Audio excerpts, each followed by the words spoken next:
Hi, good morning students. Welcome to our YouTube channel Gyan Villa Academy. So today we are going to discuss the most important topic of chapter issue of debenture for class 12 commerce students. Upcoming exam, that is 2025 exam.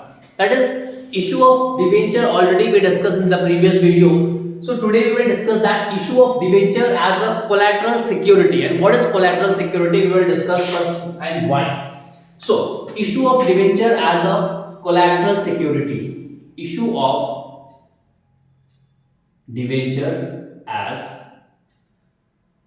collateral security. Now, what is issue of debenture as collateral security? See, कई बार company क्या करती है कि bank से loan ले रही है. तो सपोज कंपनी जब एक बैंक से लोन ले रही है तो बैंक तो आपको लोन विदाउट किसी सिक्योरिटी पर देगी नहीं, किसी भी कंपनी को सिक्योरिटी पर देगी नहीं.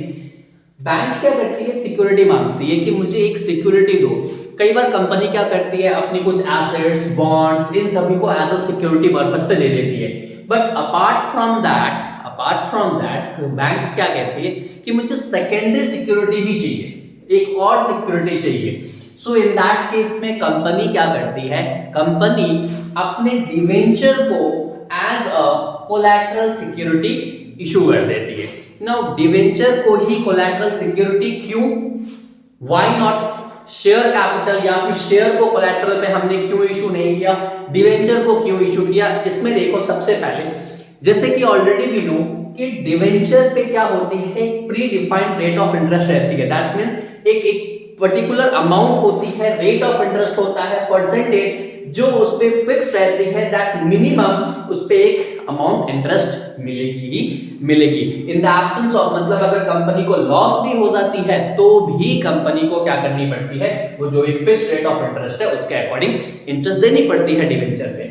सो बैंक क्या करती है, एज अ कोलैटरल सिक्योरिटी मांगती है एज अ डिवेंचर. तो डिवेंचर देने से कोलैटरल सिक्योरिटी को फॉर्म पे बैंक को क्या प्रॉब्लम्स होती है, सॉरी बैंक को क्या फायदा होता है कि बैंक श्योरिटी हो जाती है कि उसकी पैसे उससे मिल जाएंगी जो भी एज अ लोन के फॉर्म पे ली गई है. अगर नहीं मिलता, सपोज इन सम केसेस या इन केसेस में अगर कंपनी जो है वो बैंक की रीपेमेंट लोन नहीं कर पाती है तो बैंक क्या कर सकती है, उस केस में इस डिवेंचर को यूटिलाइज कर सकती है रिकवर करने के लिए अपनी बैंक की पेमेंट को. दैट इज द लोन की जो भी उसने लोन दी थी, लोन की रिकवरी करने के लिए उस डिवेंचर को यूज कर सकती है. देखो ये बहुत इजी सा कॉन्सेप्ट है 2025 के एग्जाम के लिए, लेकिन अगर एग्जाम में आ जाए तो बहुत इजीली आप मार्क्स लेकर आ सकते हो इसमें. देखो इसमें करना क्या है, कुछ भी नहीं करने हैं. सपोज मानो क्वेश्चंस जो है, अगर आपको बैंक ने लोन दिया या फिर कह सकते हो फर्म ने लोन ली है, तो सबसे पहले एंट्री क्या हो जाएगी. देखो अगर फर्म ने लोन ली है तो एंट्री हो जाएगी bank account debit to bank loan. कितने परसेंट की अमाउंट से या फिर कितने का लोन लिया गया है कंपनी के द्वारा बैंक से. तो सपोज मानो कि 10 लाख का अगर लोन लिया है तो amount will be 10 lakh rupees. Simple सी बात है, बैंक अकाउंट पैसे आए, कहां से आए, बैंक लोन से पैसे आए. नाउ द क्वेश्चन इज कि डिवेंचर को किस सिक्योरिटी के बेसिस पे दी गई है, प्राइमरी सिक्योरिटी और सेकेंडरी सिक्योरिटी. क्या होती है दो सिक्योरिटी, मैं आपको बता देता हूं. प्राइमरी सिक्योरिटी वो सिक्योरिटी होती है जिस सिक्योरिटी पे जो फर्स्ट प्रायोरिटी दिया जाता है सिक्योरिटी पे. उसके बाद सेकेंडरी सिक्योरिटी होती है जो कि एक ऑप्शनल सिक्योरिटी होती है. इट मींस कि अगर प्राइमरी सिक्योरिटी को रिकवर नहीं कर पाई अगर बैंक, सपोज एक कंपनी जो है वो पेमेंट करने में फेल कर जाती है और प्राइमरी सिक्योरिटी से अगर आपको बैंक ने उस लोन की अमाउंट को रिकवर नहीं कर पाई तो उस केस में क्या करती है कंपनी, सेकेंडरी सिक्योरिटी को यूटिलाइज कर लेती है बैंक जो है अपने पैसे को रिकवर करने के लिए. नाउ कब एंट्री करनी है कब नहीं करनी है, लेट्स डिसाइड.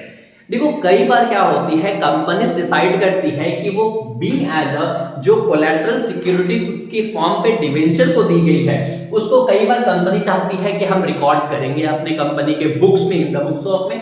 कई बार कंपनी चाहती है कि रिकॉर्ड नहीं करेंगे. तो सपोज एक ऐसे केसेस जिसमें कंपनी डिसाइडेड कि वो रिकॉर्ड नहीं करेगी, इन दैट केस में आपको no need to pass the entry. Simple सी बात है, आप एंट्री पास कर दो bank account debit to bank loan, that's it. कोई आपका डिवेंचर को एज अ कोलैटरल सिक्योरिटी पे दी गई है, उसकी कोई आपको एंट्री करने की जरूरत नहीं है। But now the question is कि अगर if debenture is issued as a collateral security, in that case में क्या हो जाएंगे एंट्री? तो इन दैट केस में debenture suspense account debit to debenture.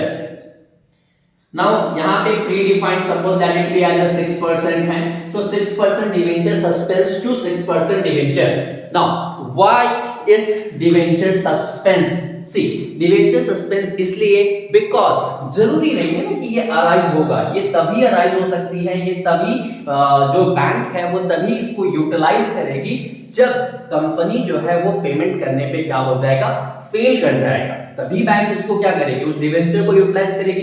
अगर कंपनी फेल नहीं कर रहा है तो इन दैट केस में डिवेंचर को कंपनी जो है वो क्या नहीं कर सकती है, सॉरी बैंक जो है वो क्या नहीं कर सकती है, उसे रिटर्न के लिए या फिर कह सकते हो कि उसको रिकवर करने के लिए यूज नहीं कर सकती है, अनलेस अनटिल जब तक कंपनी क्या ना हो जाए, फेल ना हो जाए। इसीलिए यहां पर डिवेंचर सस्पेंस है दैट इट मे अराइज और may not also. Now the question is सबसे बड़ा जो डिफरेंस होती है, suppose let it be as a कि बैंक जो है बैंक से लोन ली गई है 10 लाख की, suppose let it be as a loan ली गई है 10 लाख रुपीस की। एंड नाउ कई बार आपको क्वेश्चन में देखने को मिल जाएगा कि डिवेंचर सस्पेंस में सपोज यहां पर गिवन है कि 1 लाख डिवेंचर को क्या की गई है, 10 रुपीस में रखी गई है, 10 रुपीस पर ईच करके दी गई है, ठीक है। तो कितने आ जाएंगे, 10 लाख रुपीस आ जाएंगे अगेन। बट कई बार क्या होता है ना, आपको डिवेंचर सस्पेंस में कितने का डिवेंचर इशू किया जा रहा है वो अमाउंट नहीं गिवन होता है। इन दैट केस में in the absence of any information simple जितने की लोन लोगे उतनी की ही डिवेंचर सस्पेंस चली जाएगी। And if sometimes debenture suspense की amount greater than bank loan हो सकती है। अगर क्वेश्चन में डिवेंचर सस्पेंस की अमाउंट कहा है greater, suppose in second case, suppose ये फर्स्ट केस में थी, सेकंड केस में ये भी हो सकती है कि कंपनी ने क्या किया हो, 1,10,000 डिवेंचर को @ 10 करके दिया हो। इन दैट केस में क्या हो जाएंगे, इन दैट केस में 11 लाख रुपीस हो जाएंगे। So no need to worry about it. बस आपको ध्यान रखने हैं कि अगर क्वेश्चंस क्या दी हुई है, अगर आपको गिवन है कि इंफॉर्मेशन इतनी दी हुई है सो 1 लाख, अगर आपको ये गिवन है that is 11 lakh, if nothing is mentioned और specified in the question just 10 lakh यहां भी और 10 लाख यहां पे भी आपको डाल देने हैं। देखो ये बहुत क्वेश्चंस तो वैसे ज्यादा नहीं पूछी जाती है, लेकिन हाँ अगर पूछी गई तो बहुत इजीली आप कर सकते हो, इसमें कुछ करने की जरूरत ही नहीं है। Simple bank to bank loan and 6% debenture suspense to 6% debenture. ये डिवेंचर जो है वो प्री डिफाइंड इंटरेस्ट है जो कि आपको क्वेश्चन पर दिख जाएंगे कि ये कितने परसेंट की रहती है। अमाउंट की बात करें, अगर 10 लाख रुपीस अमाउंट यहां पर लोन की अमाउंट गिवन है, अगर यहां पे अमाउंट आपको नहीं गिवन है the same amount will be given over here. And अगर आपको मेंशन है तो जो भी कंडीशन रहेंगी उस कंडीशन के अकॉर्डिंग आपको क्या करनी है, अमाउंट कैलकुलेट करके इसमें प्लॉट कर देने हैं। अब जो last topic issue of debenture के हैं, जो एग्जाम्स के बेसिस पे सबसे इंपॉर्टेंट टॉपिक है, जो आपको आइदर एमसीक्यूज में भी पूछी जा सकती है या तो आपके 3 मार्कर्स के क्वेश्चंस में भी पूछी जा सकती है, वो क्या है वो देखते हैं। That is interest on debenture. Let's discuss interest on debenture क्या होती है।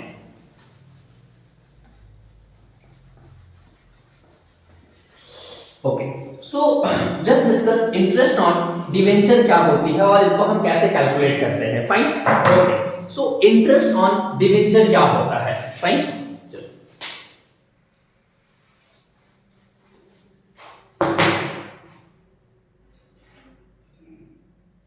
इंटरेस्ट ऑन डिवेंचर, देखो ये बहुत इंपॉर्टेंट पार्ट है क्योंकि ना इंटरेस्ट ऑन डिवेंचर कई बार बच्चे क्या मिस्टेक करते हैं मैं आपको मेंशन कर दूंगा यहाँ पर। इंटरेस्ट ऑन डिवेंचर्स में बहुत इजीली तरीके से समझ जाओगे आप अभी क्या मिस्टेक करते हैं, और वो मिस्टेक 2025 के बच्चे जो एग्जाम देंगे प्लीज वो मिस्टेक मत करना क्योंकि पूरी कोशिश गलत हो जाएगी।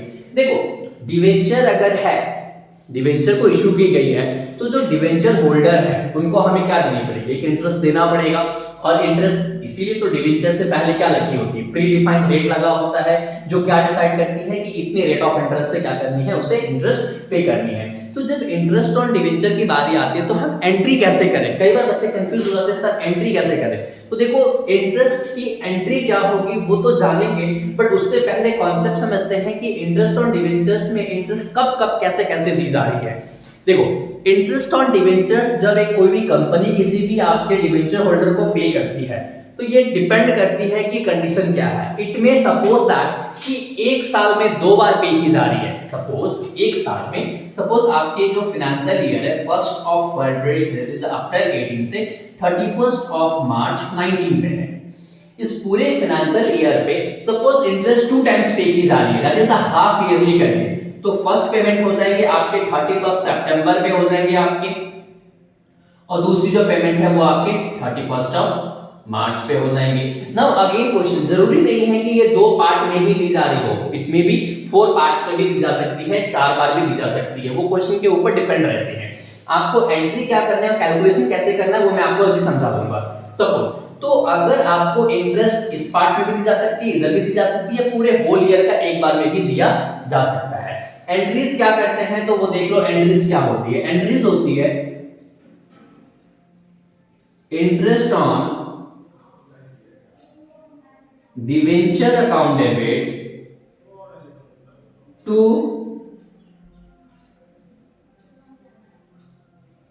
डिवेंचर होल्डर अकाउंट, और इसकी दूसरी एंट्री हो जाएगी debenture holder account debit to bank account. देखो कब कौन सी एंट्री पास करनी है वो ध्यान समझो। Interest on debenture to debenture holder ये आपका है एक interest on debenture holder due, ये कंपनी पहले कैलकुलेट करेगी कि कितना का इंटरेस्ट हमें पे करना है, एंड देन वो क्या करेगी, डिवेंचर होल्डर को पेमेंट करेगी। तो डिवेंचर होल्डर टू बैंक हो जाएंगे आपके अमाउंट। क्लियर, ये दो एंट्री आएंगे ही आएंगे, एक ड्यू की और एक पेमेंट की। इंटरेस्ट ऑन डिवेंचर होल्डर जो भी आपके ड्यू थे वो हम क्या कर रहे हैं, पेमेंट कर रहे हैं डिवेंचर होल्डर को। तो ये 2 एंट्री आएंगे आएंगे। नाउ अब यहाँ पे सबसे ज्यादा कंफ्यूजन पार्ट और सबसे ज्यादा इंपॉर्टेंट पार्ट भी कह सकते हो कि क्या होती है। First you need to read the question clearly कि इंटरेस्ट को कैसे पे की जा रही है, एनुअली पे किया जा रहा है या हाफ ईयरली पे की जा रही है। Suppose the first case is अगर एनुअली पे की जा रही है साल में एक बार, तो ये वाली डेट पे ये दोनों एंट्री हो जाएंगी। अमाउंट हम डिस्कस करेंगे अभी कैसे होती है। नेक्स्ट, अगर आपको साल में 2 बार इंटरेस्ट पे की जा रही है तो ये वाली और ये वाली डेट पे same entry, again same entry ये वाली डेट पे भी। क्वेश्चन को ध्यान से पढ़ोगे आप कि कौन से डेट की इंटरेस्ट की आपकी एंट्री मांग रही है। क्वेश्चन 30 सितंबर की मांग रही है, 31 3rd की मांग रही है, या दोनों की मांग रही है। अगर आपकी इसकी डेट मांग रही है तो ये एंट्री रहेंगे, डेट ये रहेगी। अगर आपको ये डेट मांग रही है तो ये डेट रहेंगी, अमाउंट मींस एंट्री सेम रहेंगी। नेक्स्ट, अगर आपको सिर्फ इसकी मांग रही है तो सिर्फ ये डेट लेकर कर दोगे। दोनों की अगर मांग रही है तो 30 सितंबर 18 पे भी सेम एंट्री हो जाएगी, 31 of 19 पे भी सेम एंट्री हो जाएगी। अब आप आगे बढ़ते हैं कि अमाउंट कैसे कैलकुलेट करें। सपोज देखो यहां पर मैं अमाउंट की कैलकुलेशन दिखा देता हूं। सपोज 1 लाख डिवेंचर है और एट द रेट 10 करके हैं, तो कितनी हो गई आपकी 10 लाख रुपीस हो गई। अब सपोज 6% डिवेंचर है, सपोज 6%, तो ये जो है ना ये pre defined rate of interest है आपका, और इसी से आपको कैलकुलेट करना है। कहीं भी आपको क्वेश्चन में आगे नहीं लिखा रहेगा कि इंटरेस्ट ऑन डिवेंचर को इतने परसेंट से देना है बोल के, नहीं देने में, क्योंकि यही आपका डिनोट करता है rate of interest of debenture जो आपको डिवेंचर होल्डर को पे करने हैं। सो सिंपल क्या करना है, 6% ऑफ 10 लाख कैलकुलेट करना है आपको, 6% ऑफ 10 लाख कैलकुलेट करने हैं। तो 6% ऑफ 10 लाख जब कैलकुलेट करोगे तो क्या हो जाएगा आपका 60,000 हो जाएगा आपका।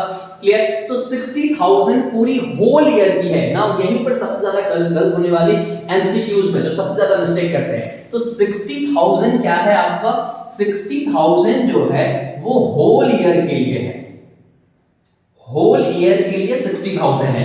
नाउ अब आते हैं amount. If interest is paying whole year तो 60,000 अमाउंट आप पुट अप कर दोगे।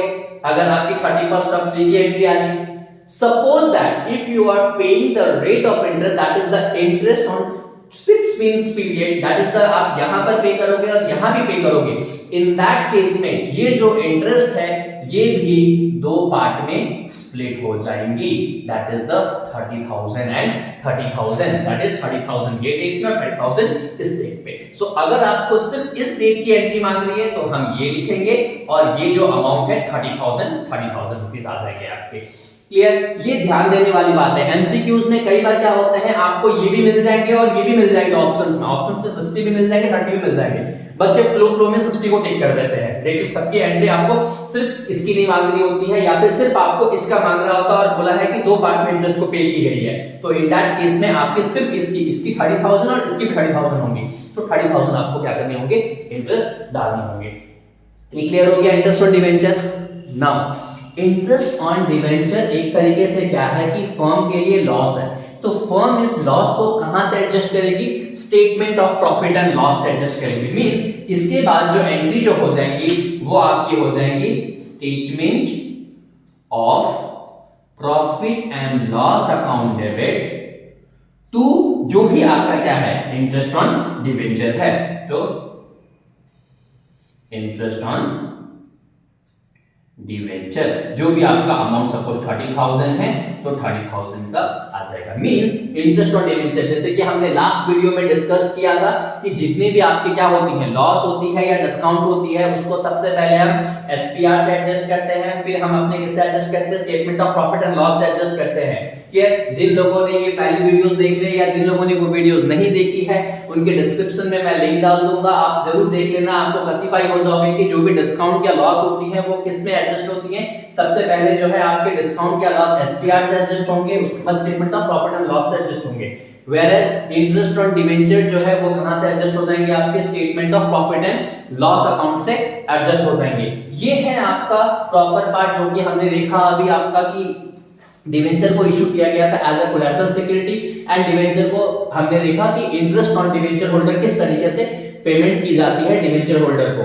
अच्छा, कई बार इसमें आपको क्या होगा, कई बार इसमें आपको इंटरेस्ट ऑन डिवेंचर या फिर लॉस या फिर डिस्काउंट जो लास्ट वीडियोस में पिछले वीडियोस में हमने डिस्कस किए थे उसमें किसी की एक लेजर अकाउंट बनाने को आ सकता है, that is the T shape account बनाने को आ सकता है। किसकी अगर हम बात करें तो यस ये भी हो सकती है, आपका डिस्काउंट को मांग सकता है या तो loss on issue of debenture के बारे में बात कर सकती है। ये ऑलरेडी लास्ट वीडियो में डिस्कस कर लिया है हमने, ठीक है ना, किस तरीके से इसकी एडजस्टमेंट होती है, ठीक है ना। अगेन फिर से जिन लोगों ने नहीं देखे हैं वीडियोस प्लीज आप उसमें जरूर इस पे जाकर के आप जरूर उस वीडियो को देखो और अच्छे से आप क्लियर हो जाओगे 2025 के एग्जाम के लिए। तो डिस्काउंट और लॉस की आपको टी शेप अकाउंट भी मांग सकती है जो कि जनरली आपके 1 मार्कर्स में आ सकते हैं, दैट इज द 3 मार्कर में 3 पार्ट के क्वेश्चन जिसमें 1 मार्कर्स में ये देख सकते हैं आपको।